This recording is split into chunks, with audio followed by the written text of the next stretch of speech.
Добрый день, уважаемые подписчики и гости моего канала. Я очень рада снова с вами встретиться на просторах YouTube.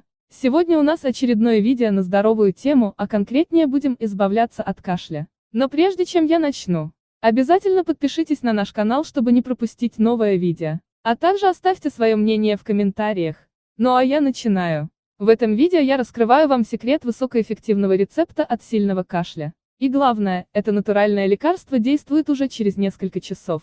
Смотрите это видео до конца. Признайтесь честно, вас мучает кашель. Вам не хочется пить дорогостоящие сиропы и микстуры. К счастью, пришло время натурального лечения. Данный рецепт даже зафиксирован в учебнике пульмонологии. Некоторые врачи рекомендуют данную смесь для выздоровления.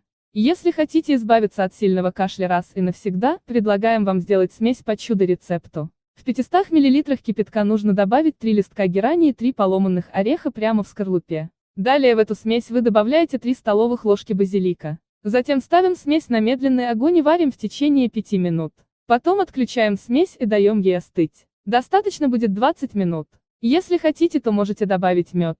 Далее нужно процедить и разделить на 3 части. Нужно выпить всю смесь в течение дня, то есть 3 раза за день. У меня на сегодня все. Перебросьте это видео вашим друзьям и близким. И, конечно же, ставьте лайк. А я с вами не прощаюсь, а говорю вам, до свидания. До встречи в следующих видео. Пока.